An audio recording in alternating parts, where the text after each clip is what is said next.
Kita tuh bukan lagi di ambang perubahan. Sama sekali bukan. Kita ini sudah ada di tengah-tengahnya. Sadar atau enggak, sebuah peradaban baru sedang lahir di sekeliling kita. Ya, peradaban digital.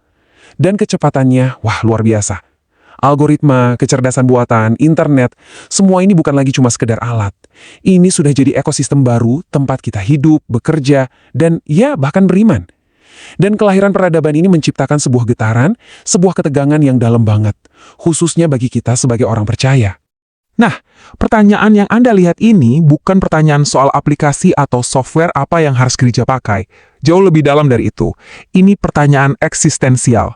Coba deh pikirin, saat mesin bisa nulis khotbah, bisa jawab pertanyaan teologis, bahkan bisa ciptain lagu rohani, lantas apa sebetulnya arti jadi manusia yang diciptakan seturut gambar dan rupa Allah? Inilah pergumulatan yang harus kita hadapi, bukan dengan rasa takut, tapi dengan iman yang berpikir.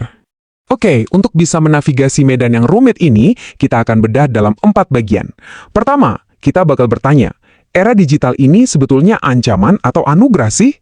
Kedua, kita akan coba membingkai ulang hubungan mendasar antara sains dan iman. Ketiga, kita akan lihat secara konkret gimana visi GBKP di era ini. Dan yang terakhir, kita akan rumuskan jalan ke depan yang seperti apa yang berpusat pada spiritualitas dan teknologi. Oke, mari kita mulai dengan jujur. Setiap kali ada teknologi baru datang, gereja itu sering banget terombang-ambing kedua kutub yang ekstrim. Di satu sisi, ada kelompok yang teknofobia, yang ngelihat teknologi sebagai musuh iman, sesuatu yang harus ditolak, harus dicurigai. Nah, di sisi lain, ada kelompok teknofilia, yang justru memandangnya kayak dewa penyelamat, solusi instan buat semua pelayanan.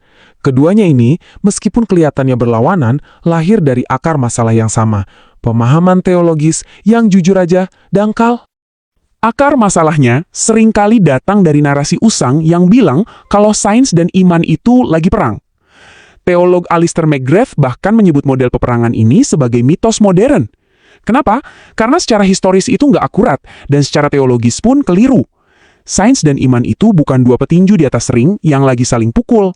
Bayangkan mereka sebagai dua jendela berbeda yang kita pakai buat melihat realitas ciptaan Tuhan yang sama, yang kaya dan luar biasa. Jadi, kalau model konflik itu salah, lalu kerangkaian benar itu kayak gimana? Nah, di bagian inilah kita akan membangun fondasi teologis yang kokoh. Ini bukan soal cari-cari ayat buat menjustifikasi penggunaan Zoom atau Instagram ya, bukan. Ini soal membangun cara berpikir, sebuah framework yang alkitabiah untuk memahami seluruh realitas teknologi yang ada di sekitar kita. Coba perhatikan 4 model yang dipopulerkan oleh Ian Barbour ini. Pertama, konflik. Ini model perang yang tadi kita bahas. Kedua, independensi. Model ini bilang, sains urus dunianya sendiri, agama urus dunianya sendiri, jangan saling ganggu. Ketiga, dialog. Nah, di sini keduanya mulai saling sapa, mulai saling bertanya, dan bertukar wawasan. Dan yang paling matang, yang keempat, integrasi. Di sini, kebenaran dari sains dan iman itu dijalin jadi satu, menjadi sebuah permadani pemahaman yang utuh dan kaya. Nah, visual ini ngebantu banget. Model konflik dan independensi yang ada di kolom kiri, itu adalah jalan buntu. Konflik itu menciptakan iman yang anti-intelektual. Sementara independensi menciptakan iman yang steril, yang gak relevan dengan dunia nyata. Jalan yang sehat, jalan yang alkitabiah, itu ada di kolom kanan. Dialog dan integrasi. Kenapa? Karena kita percaya bahwa semua kebenaran adalah kebenaran Tuhan, entah itu ditemukan lewat teleskop Hubble atau lewat kitab Yesaya. Disinilah letak keindahan teologi Reformed. Konsep dua kitab Tuhan ini kuncinya. Coba deh kita renungkan ini. Kalau Allah yang sama adalah penulis dari kitab alam yang dipelajari oleh sains, dan dia juga penulis dari kitab suci yang dipelajari oleh teologi, mungkinkah ada kontradiksi di antara keduanya? Tentu nggak mungkin kan? Jadi saat kita mempelajari genom manusia atau galaksi Andromeda melalui sains, pada dasarnya itu adalah sebuah tindakan ibadah. Kita lagi membaca halaman-halaman dari kitab ciptaannya. Ini mengubah segalanya. Jadi poin krusialnya bisa kita lihat di tabel ini. Sains dan teologi itu bukan saingan, karena mereka mengajukan jenis pertanyaan yang berbeda.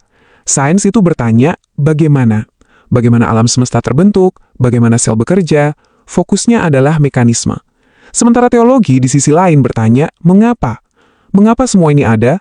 Apa tujuannya? Fokusnya adalah makna. Ibaratnya, yang satu mempelajari lukisan, yang lain mencoba memahami sang pelukis. Keduanya esensial kan? Kutipan dari Einstein ini merangkumnya dengan sempurna. Agama tanpa sains itu bisa jadi tahayul, buta terhadap realitas ciptaan Tuhan. Tapi sains tanpa agama, tanpa kerangka moral dan makna, bisa jadi lumpuh dan bahkan destruktif. Keduanya saling butuh untuk memberi kita pemahaman yang utuh tentang siapa kita dan di mana kita berada. Sekarang, ayo kita terapkan ini pada AI.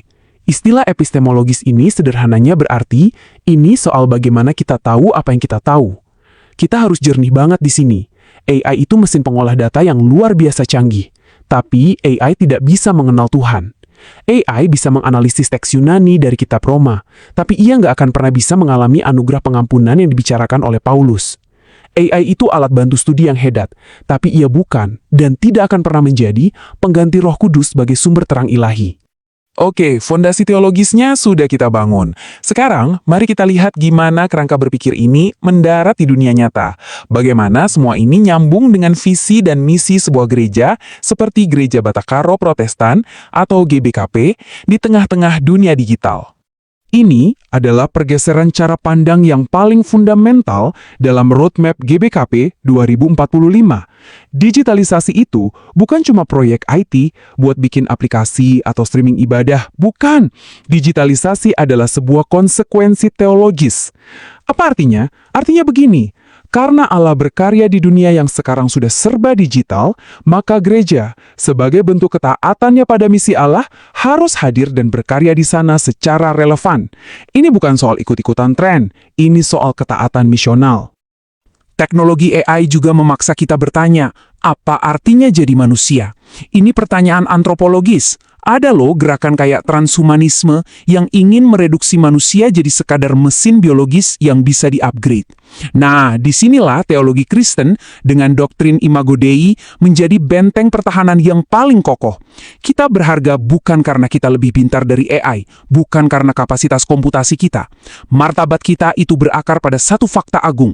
Kita diciptakan dalam gambar Allah untuk sebuah relasi dengan Dia. Betapa luar biasanya kebenaran ini. Dan disinilah kita melihat sebuah kebijaksanaan yang profetik.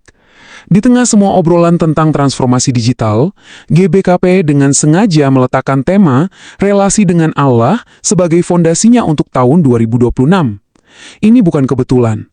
Ini adalah sebuah jangkar spiritual, sebuah rem pengaman yang memastikan bahwa kapal besar transformasi digital ini nggak berlayar ke lautan pragmatisme yang dangkal dan akhirnya kehilangan arah rohaninya. Tanpa jangkar relasi dengan Tuhan itu, bahayanya nyata banget. Coba lihat daftar ini. Gereja bisa jadi super efisien tapi dangkal. Apa penawarnya? Ya ukur keberhasilan bukan dari data analitik, tapi dari cerita transformasi hidup. Teknologi bisa jadi berhala baru. Gimana melawannya? Jadwalkan waktu puasa teknologi secara rutin. Algoritma bisa membentuk keinginan kita lebih dari Roh Kudus. Solusinya, latih disiplin rohani klasik kayak saat teduh dan baca firman sebelum buka media sosial. Kehadiran pastoral yang tulus bisa diganti sistem otomatis. Apa bentengnya? Prioritaskan persekutuan tatap muka yang otentik. Setiap bahaya ini butuh tindakan pencegahan spiritual yang disengaja. Kalimat ini benar-benar merangkum semuanya. Visi sejati untuk transformasi gereja itu nggak akan pernah lahir dari rapat komite IT. Nggak akan. Visi itu lahir dari perjumpaan yang mendalam dengan Allah di hadapan tahta kasih karunia-Nya. Strategi digital kita harus merupakan buah dari keintiman kita dengan Tuhan, bukan sebaliknya. Visi rohani harus mendahului, membentuk dan mengarahkan setiap langkah teknologi yang kita ambil. Jadi gimana kita melangkah ke depan?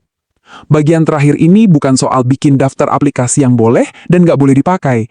Ini tentang menata ulang hati kita, memastikan bahwa Kristus dan hanya Kristus yang menjadi pusat dari semua yang kita lakukan, baik di dunia fisik maupun di ruang-ruang digital. Panggilan gereja itu bukanlah menjadi follower yang latah, yang dengan panik mengadopsi setiap tren teknologi baru. Panggilan kita jauh lebih tinggi dari itu, menjadi kompas moral. Di tengah tsunami disinformasi, polarisasi, dan krisis etika digital, gereja harus jadi suara kenabian yang menunjukkan gimana teknologi bisa dipakai untuk kebenaran, keadilan, dan kasih. Inilah wujud nyata dari model dialog dan integrasi yang kita bahas di awal tadi. Kita harus terus-menerus mengkalibrasi ulang tujuan kita. Misi kita itu bukan untuk jadi viral. Misi kita adalah membawa orang untuk mengenal Allah secara lebih intim dan mendalam. Jadi, setiap teknologi harus diuji dengan pertanyaan ini. Apakah alat ini benar-benar membantu jemaat untuk bertumbuh dalam Kristus? Kalau jawabannya tidak, maka secanggih apapun alat itu, ia gagal dalam ujian misi. Kita harus menolak tirani metrik digital dan kembali pada ukuran keberhasilan yang alkitabiah, buah roh yang nyata dalam kehidupan umat. Inilah ringkasan teologisnya. Teknologi itu netral, ia adalah alat yang sangat kuat. Iman Kristen berfungsi sebagai kompas yang memberinya arah moral. Dan Kristus adalah pusatnya. Dialah tujuan akhir dari perjalanan itu. Teknologi di tangan kita harus menjadi alat yang memperluas kerajaannya, bukan untuk membangun kerajaan kecil kita sendiri. Maka, saya ingin meninggalkan Anda dengan pertanyaan reflektif ini. Ini bukan cuma untuk para pendeta atau pemimpin gereja. Ini untuk kita semua. Dalam caramu menggunakan smartphone setiap hari, dalam akun media sosial yang kamu kelola, dalam setiap interaksi digitalmu, bagaimana Anda secara sadar dan sengaja memastikan teknologimu tunduk pada teologimu, dan bukan teologimu yang diam-diam terkikis dan dibentuk oleh algoritmamu.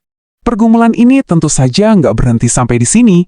Ini adalah sebuah undangan untuk melanjutkan refleksi ini dalam hidup Anda. Sebuah panggilan untuk memiliki keberanian berpikir secara teologis di tengah dunia yang terus berubah. Jika Anda rindu untuk memperdalam pemahaman dan menjadi bagian dari sebuah ruang pembentukan iman yang radikal dan alkitabiah, saya mengundang Anda untuk mengikuti channel YouTube Timothy Moham. Mari kita navigasi masa depan ini bersama dengan iman yang kokoh dan akal budi yang tercerahkan.